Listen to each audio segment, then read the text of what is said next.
பலரும் நம்மளோட அரசியல் நிகழ்ச்சிகளை தொடர்ச்சியா பாக்குறீங்க. ஆனா சப்ஸ் பண்ண மறந்துறீங்க. நம்ம நேயர்கள் மறக்காம சப்ஸ் பண்ணுங்க. இனி வரக்கூடிய நாட்கள்ல நிறைய அரசியல் பேச வேண்டியது இருக்கு.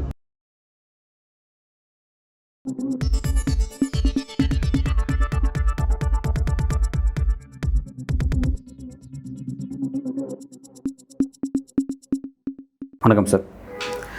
தமிழக தேர்தல் களத்தினுடைய பரபரப்பு எப்படி சார் இருக்குது? திமுக கூட்டணி கிளியராக இருக்குது அந்த பக்கம். ஏடிஎம்கே பொறுத்த வரைக்கும் என்டிஏ பெரிய அளவில் கொலாப்ஸ்டாக இருக்குது. பாமகவில் ஒரு பிரச்சனை, அதிமுக பாஜக ஜெல்லாகாமல் பிரச்சனை. ரெண்டாவது ஜெல்லாகாமல் இருக்கும்போது ஜெல்லாக்கக்கூடிய வேலையை விட்டுட்டு தேர்தலில் வெற்றி பெற்றதுக்கு பிறகு பேச வேண்டிய கூட்டணி, ஆட்சி, அமைச்சரவைங்கிற டிஸ்கஷன்லாம் இப்போ பண்ணிக்கிட்டு இருக்காங்க. ஒரு மாதிரி வித்தியாசமாக போயிட்டுருக்கு இந்த பேட்டர்ன்லாம். எப்படி பார்க்குறீங்க சார்? ஸ்டாலின் தான் மிகவும் அதிர்ஷ்டசாலியான முதலமைச்சர். தமிழ்நாடு வரலாற்றிலே மிகவும் அதிர்ஷ்டசாலியான முதலமைச்சர் ஸ்டாலின் தான். அவருக்கு எதிர்க்கட்சி தலைவரே இல்லை. கலைஞருக்கு எம்ஜிஆர், எம்ஜிஆருக்கு கலைஞர், ஜெயலலிதாவுக்கு கலைஞர், கலைஞருக்கு ஜெயலலிதா, எடப்பாடிக்கு ஸ்டாலின். ஸ்டாலினுக்கு எதிர்க்கட்சி தலைவரே இல்லை. சுதந்திர இந்திய வரலாறில் தமிழ்நாட்டு அரசியலில் ஸ்டாலினை போல், முத்துவேல் கருணாநிதி ஸ்டாலினை போல் ஒரு அதிர்ஷ்டசாலியான முதலமைச்சர் இருந்ததே இல்லை. காரணம், அவருக்கு எதிர்க்கட்சி தலைவரே இல்லை. ஸ்டாலின் அதிர்ஷ்டசாலியானவர், தமிழ்நாடு துரதிர்ஷ்டசாலியானது. ஏன்னா ஒரு வலிமையான ஜனநாயகத்துக்கு ஆளும் கட்சி பலவீனமாக இருக்கலாம், எதிர்க்கட்சி பலவீனமாக இருக்கக்கூடாது. இன்றைக்கி தமிழ்நாட்டில் அதான் நிலைமை. எவன் ஜெயிக்கிறான் எவன் தோக்குறான்றதை பற்றியே நம்ம எல்லாருமே பேசிகிட்டு இருக்கோம். மீடியா பேசுது, சமூக வலைதளங்களும் பேசுது, நானும் நீங்களும் கூட பேசுகிறோம். தமிழ்நாட்டில் இருக்கக்கூடிய பிரச்சனைகளை, இந்த 4 ஆண்டுகளாக இருக்கக்கூடிய பிரச்சனைகளை, பல மட்டங்களையும் ஊடுருவி இருக்கக்கூடிய சிக்கல்களை பற்றி பேச மறுக்கிறோம். எல்லாத்துக்கும் சென்ட்ரல் கவர்மெண்ட் தான் காரணம்னு சொல்லிட்டு போவது நேர்மையற்ற ஒரு செயல். மாநில அரசுக்குன்னு சில கடமைகள், பல கடமைகள் இருக்கின்றன. மாநில அரசால் சரி செய்யக்கூடிய சிக்கல்களும் இருக்கின்றன. அதில் பலவற்றிலும் இந்த அரசு தோல்வி அடைந்து எல்லா பழியும் தூக்கி மோடி மேலே போட்டுக்கிட்டு பிஜேபி மேல் சுமத்தி கொண்டு இவர்கள் தப்பித்து கொண்டிருக்கிறார்கள். யார் ஜெயிப்பா யார் தோப்பானதை மக்கள் முடிவு செய்வாங்க. அது இன்னும் 1 வருஷம் இருக்குது, 11 மாதம் இருக்குது. இப்போ அதை பற்றி பேசுகிறதே எனக்கு பொறுத்து வேஸ்ட். கூட்டணிகள் உருவாவது, கூட்டணிகள் தொடரலாம், நீடிக்கலாம், நீடிக்காமலும் போகலாம், என்ன வேணுமானாலும் நடக்கலாம். ஆனால் களத்தில் நிலவரம் எப்படி இருக்குதுன்னு பார்த்தீங்கன்னா, ஆட்சியாளர்கள் திமுகவினர் பறைசாற்றி கொள்வது போல தேனும் பாலும் ஒன்றும் இங்கே ஓடலை. ஆன்டி இன்கம்பன்சி இல்லை என்று சொல்வது அயோக்கியத்தனமானது. ஆனால் ஆன்டி இன்கம்பன்சி இருக்குன்னு சில பேர் பேசி உருவாக்குறாங்கன்னு சில அறிவுஜீவிகள் சொல்கிறாங்க. திமுகவுக்கு சொம்படிக்க கூட பத்திரிகையாளர்கள்லாம் சொல்கிறாங்க. இது அறிவு நேர்மையற்ற ஒரு செயல். திமுகவால் நன்கு போஷிக்கப்படுகிறவர்கள் தான் அப்படிலாம் பேசுவாங்க. இங்கே ஆன்டி இன்கம்பன்சி இருக்குது என்று சிலர் தோற்றத்தை உருவாக்க முயற்சிக்கிறார்கள் என்று யார் சொல்வார்கள் என்றால், திமுகவால் போஷிக்கப்படுகிற நபர்கள் தான் அப்படிலாம் பேசுவாங்க. நிறைய பிரச்சனைகள் இருக்குது. கீழ் விலைவாசி உயர்வு இருக்குது, மின்கட்டண உயர்வு இருக்குது, வீடுகளுக்கு ஏற்ற முடியாவிட்டாலும் ஷாப்ஸுக்கெல்லாம் ஏற்றினதெல்லாம் பெரிய அளவில் பாதிப்பு பல மடங்கு அதிகமாக இருக்குது. சொத்து வரி பல மடங்கு உயர்ந்திருக்கு. லா அண்ட் ஆர்டர் ஒரு சீரியஸ் இஷ்யூவாக தான் இருக்குது. இப்போ தலித்துகளுக்கு எதிரான தாக்குதல்கள் நாளுக்கு நாள் அதிகரித்து கொண்டிருக்கின்றன. இதெல்லாம் ஒரு பெரிய சிக்கல் தான். இதை அவ்வளோ சுலபமாக கடந்து போக முடியாது. இதனால் ஆட்சி மாற்றம் வந்துடும்லாம் அப்படி நான் சொல்லலை. இன்றைக்கி இருக்கக்கூடிய நிலைமையில் 4 முனை போட்டி வந்துன்னா திமுகவுக்கு வெற்றி பெறுவதற்கு வாய்ப்புகள் அதிகம் தான் நான் இன்னமும் நம்புகிறேன். அது வேறு. ஆனால் எதிர்க்கட்சிகளை பற்றிய சதா சர்வகாலமும் மீடியா நரேட்டிவ் இருப்பது என்பது திமுகவுக்கு செய்யக்கூடிய ஒரு நல்ல காரியம். திமுகவை இவங்க காப்பாற்றுறாங்க. மீடியா திமுகவை காப்பாற்றுது. கீழ் மட்டத்தில் நிறைய பிரச்சனைகள் இருக்க தான் செய்யுது. எனி கவர்மெண்ட்டுகளுக்கும் அன்பாப்புலர். இவங்க தேர்தல் வாக்குறுதிகளில் முக்கியமானது எதையுமே நிறைவேற்றலை. ஸ்டாலின் கவர்மெண்ட்டோட ஒரே கிரேஸ், மிகப்பெரிய அதிர்ஷ்டம், அங்கே டெல்லியில் மோடி கவர்மெண்ட் இருக்குது. அது இருக்க வரைக்கும் எங்களுக்கு தங்களுக்கு வண்டி ஓடுன்னு இவங்க நம்புகிறாங்க. திமுக அரசு தன்னுடைய சாதனைகளை சொல்லி வாக்குகளை கேட்பதை விட பிஜேபி வந்துவிடும் என்ற அந்த பிரச்சாரத்தை கிளப்பித்தான் அதிகமாக வாக்குகளை பெறுகிறது, வெற்றி பெறுகிறது. 3 தேர்தலாக அதான் நடந்திருக்கு. 19, 21, 24, 26லேயும் அதில் அவர்கள் எதிர்பார்க்கிறார்கள். அது அவர்களுக்கு கைகூடவும் செய்யலாம், நான் மறுக்கவில்லை. குறிப்பாக 4 முனை போட்டினா திமுகவுக்கான வாய்ப்புகள் தான் பிரகாசம் என்று தான் நானும் கருதுகிறேன். பட் இன்னும் 10 மாதம் இருக்குது. கடைசி 2 வாரத்தில் கூட என்ன வேணால் மாறலாம். But as of now it's advantage DMK. தற்பொழுது திமுக கூட்டணிக்கு தான் வெற்றி வாய்ப்பு அதிகம். மறுபடியும் 2வது முறையாக திமுக ஆட்சியை தக்க வைத்து கொள்ள வாய்ப்புகள் அதிகம். கூட்டணி கட்சிகளோடு சேர்ந்து, தனிப்பட்ட திமுக மெஜாரிட்டி வருதோ இல்லையோ, கூட்டணி கட்சிகளோடு சேர்ந்து ஆட்சியை தக்க வைத்துக்கொள்ள வாய்ப்புகள் அதிகம் தான் நான் பார்க்குறேன். இழுபறியாக கூட நீக்கலாம். பட் அட்வான்டேஜ் டிஎம்கேன்றது தான் இப்போ இருக்கக்கூடிய தெளிவானது ஒரு பொசிஷனாக எனக்கு தெரியுது.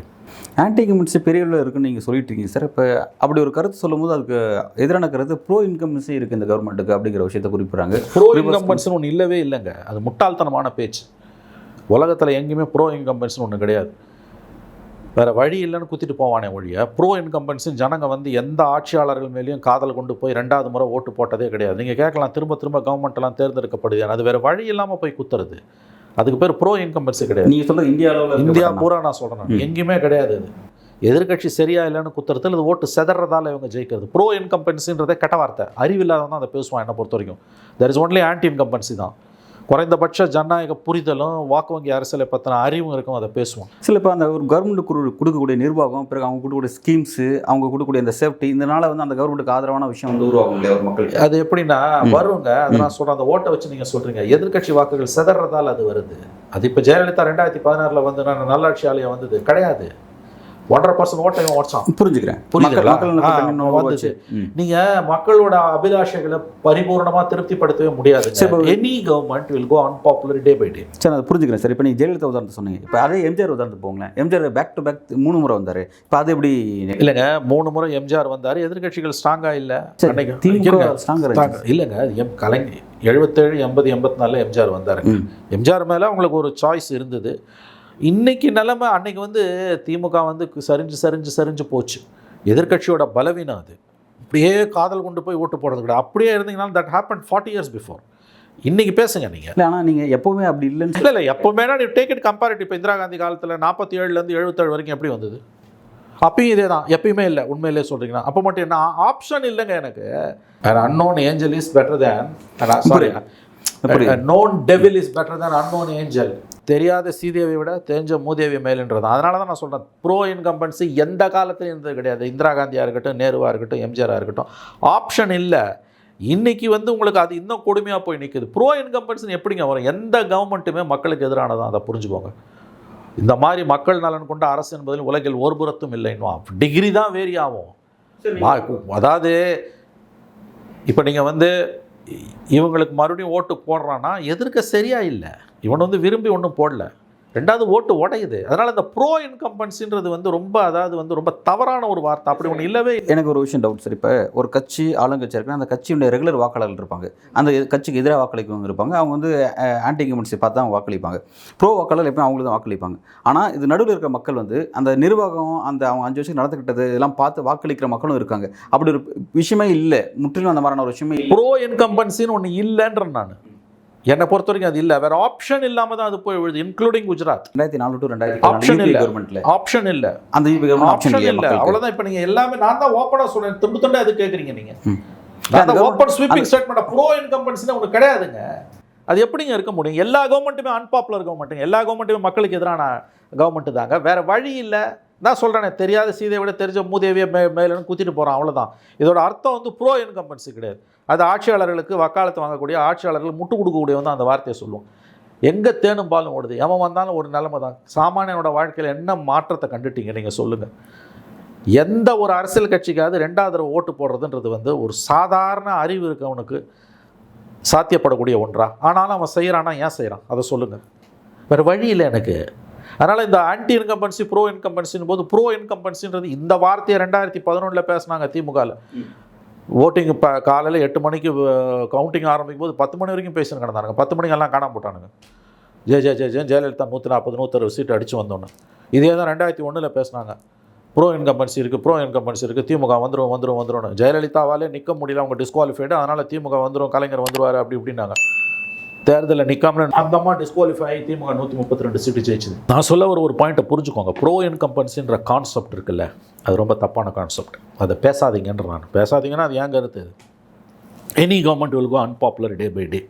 அதை மீறி எப்படி ஜெயிப்பான்னா, எதிர்கட்சி துண்டாக உடஞ்சிருக்கும் ஜெயிப்பான், காசை கொடுத்து ஜெயிப்பான், அவ்வளோதான். சாதனைகளால் ஒரு அரசு 2வது முறையாக தேர்ந்தெடுக்கப்படுகிறது என்பதெல்லாம் இன்றைய சூழலில் இந்தியாவில் சாத்தியமற்றது. தமிழ்நாட்டை பொறுத்த வரைக்கும் சாத்தியமற்றது தான் நான் பார்க்குறேன். நேஷ்னல் லெவலில் என்ன பிஜேபி 36%, இவங்க 23% வாங்கியிருக்காங்க. யார்? காங்கிரஸ் 36% வாங்கியிருக்காங்கல்ல, 64% வேணாம் தானே மோட்டிவ் பண்ணுறான். அப்போ எது வந்து ப்ரோ இன்கம்பன்சி சொல்லுவீங்க? அதனால் தமிழ்நாட்டை பொறுத்த வரைக்கும் இந்த ப்ரோ இன்கம்பன்சி இருக்குது. ஸ்டாலின் இந்த கதையை இவங்க 96 2001 அளந்தாங்க. 2006 11 மீடியா பலத்தை வச்சு ரொம்ப பெருசாக ஊதி பெருசுனாங்க. கடைசியில் இந்த பலூன் வெடித்து செதறிச்சு.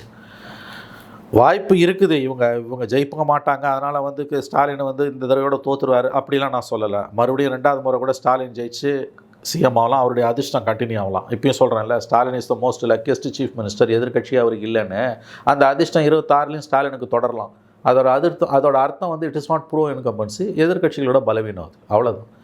இதுதான் தமிழ்நாடு தலையெழுத்துனா அதை நீங்கள் அனுபவிச்சு தான் ஆகணும். திமுக வந்து மிகப்பெரிய ஒரு ஆன்டி கம்பன்சி இருக்குது, ஊழல் மிகப்பெரியன்னு சொல்ல முடியும். ஓகே, ஆன்டி இன்கம்பன்சி இருக்குது. ஓகே, கவர்மெண்ட்டை வீட்டுக்கு அனுப்புகிற அளவுக்கு இல்லாட்டியும் கடுமையாக இருக்குது.